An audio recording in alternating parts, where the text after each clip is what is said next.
I don't just want to knock him out and render him unconscious because it's legacy. It's because it's personal. To rub salt in my wounds while I'm down, kick me while I'm down, you best pray to God I don't get back up. I will smash him to pieces. Born rivals, as the fight is reportedly billed as one of the most unique and emotional stories a boxing match has ever had. It can even be likened to Muhammad Ali versus George Foreman if we are to look at history. The fight, which comes with an incredible backstory, is currently on the shelf, but it will become reality in 2025. Despite taking different career paths, these two born rivals eventually had to meet, and it'll be extremely interesting to see who comes out on top. Rumors of this highly anticipated bout began surfacing in the middle of 2022, but the history and rivalry have been brewing since the birth of each fighter. Conor Benn is the son of Nigel Benn, while Chris is the son of his namesake father, Chris Eubank Jr. Both Eubank and Benn Sr.'s met in a titanic clash on November 18, 1990. The fight, billed as Who's Fooling Who, was for the WBO Middleweight Championship, and after a long and arduous 9 rounds, Eubank prevailed by TKO in the 9th round. Chris Eubank Jr., who was alive for his father's victory, would go on to forge a boxing career for himself.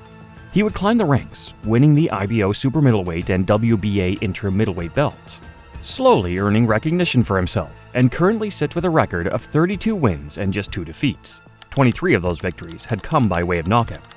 In the other corner sits Conor Benn, nicknamed the Destroyer. Benn was born a few years later in 1996 and has mostly been making a name for himself in the welterweight division. In fact, Benn has won the WBA Continental Welterweight belt. But you might be wondering why this fight is only now showing up when it was supposed to take place in 2022. Yeah, the bout was originally billed for October 2022, but things didn't pan out the way everyone had hoped. Just a few days before the fight, the British Boxing Board of Control released a statement which prohibited the fight from taking place. The report mentioned that Benn had tested positive for a prohibited substance, clomiphene. While no one was charged for the violation, both fight promoters continued saying it would take place, but a day later, the fight was reportedly postponed to an unknown date, with many wondering when or if it would ever take place. As the years rolled by, there was no mention ever of the fight once again happening, and despite it being an absolute money fight, with lots and lots of public interest, no one could manage to get the two together again. That all ended in early 2025, when news broke that the much-anticipated fight would go ahead as planned, just a few years too late. During the last 2 years, Benn had a massive time trying to clear his name. He was eventually suspended, with the suspension only being lifted in November 2024. With his name cleared, nothing is stopping this bout, aside from Benn having to move up from the welterweight division to take on Eubank. According to the latest news and Saudi boxing organizer Turki Al-Sheikh, the fight is scheduled for April, and Tottenham Hotspur Stadium seems like the likely place where it would go down. In fact, both these competitors are British, so it would make sense to have them slug it out on home soil, as opposed to some foreign country where their rich history is not understood. But a big question is, who looks the most likely to win? Being staged as a middleweight bout means that Benn will have to put on a couple pounds to make the fight. The fight is said to be contested at 160 pounds, which is slightly heavier than the previously agreed weight limit of 157 pounds in 2022. One of the most important things to note is the massive age gap between the two. In fact, Eubank is about 7 years older than Benn, who turns 29 in 2025. Eubank also steps in the ring with a significant height advantage. The former champ is 5'11", compared to his opponent only being 5'8". Both have an unorthodox style, but Eubank comes with a slight reach advantage that could see him have the edge in the early runnings. As for their records, Eubank boasts 34 wins from his 37-fight career, with 25 of them being by way of knockout. On the other hand, Benn has an unblemished record of 23 wins in 23 bouts, with 14 of those ending by way of knockout. He's not yet tested any form of defeat, but this also includes the fact that he hasn't been sanctioned to fight in more than 2 years. Despite all this frustration, Benn successfully won against Peter Dobson and Rodolfo Orozco in the last few years, but these haven't truly been some of his best fights. Eubank, on the other hand, won against Liam Smith and Camille Zarameda, but also registered a loss against Smith, having to beat him in a rematch. However, another factor that also comes into play is the hydration clause. Many of you may have never heard of a hydration clause, but it basically tries to stop boxers from being heavier than they were supposed to be on fight night. Generally, the weigh-in takes place before the fight, and both fighters will need to make 160 pounds. What fighters generally do is dehydrate themselves to make the weight and then just rehydrate back to a comfortable weight. This is something that becomes quite troublesome when you have boxers of different weight classes having to compete. So a strict hydration clause was added to the mix. This clause means that none of the fighters should be more than 170 pounds on fight night. It definitely makes it harder to cheat come weigh-in.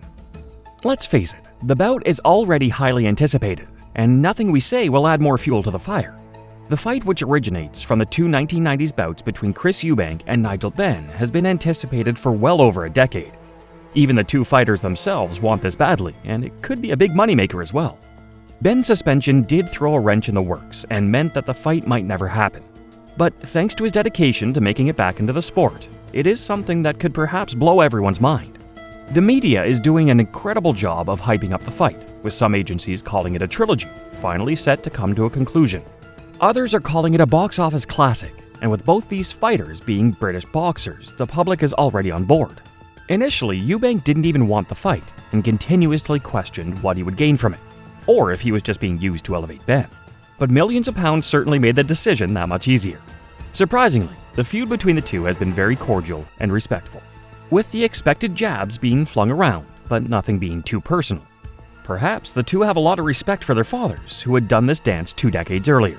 So, who will win? This is another truly tough fight to predict. Not only is it two completely different characters with different styles, but no one knows how much history will play a part in this bout. Eubank certainly comes into the fight carrying the advantage. Yeah, he needs to lose a little weight, but not as much as his opponent needs to gain. This means that it could be a long winter for Benn once the fight is finalized, to ensure that he gets into shape. Eubank also holds the reach advantage, although Benn is a faster striker. If it does go the full distance, the fight might slightly sway in the favor of Benn. Another important thing to keep in mind is that Benn has been dealing with criticism and trying to clear his name for the past 2 years. This has served to be a significant distraction, while Eubank had some underwhelming performances in his 2 years since the first fight was cancelled. Turning 36 in 2025 also doesn't seem to be very beneficial for Eubank. While many fighters do well as they age, it often means they have to adapt to fight at a more comfortable pace. Benn is only 28 as of this video, and he's known for being faster in his movements. It could lead to a bout where one fighter simply tires out the other. But it's sure to be a classic, and there's absolutely no reason for the fight to end quickly. By judging these two on their recent performances, the fight will start slow, but once it gets going, it'll likely go the distance. If the fight gets sanctioned and it's made official, there's a massive possibility that Benn will emerge victorious, but many might protest it. Regardless of what happens, this will be one of those classic fights someone talks about 20 years from now. But who do you think will come out on top? And will the fight even go forward as planned? Let us know in the comments.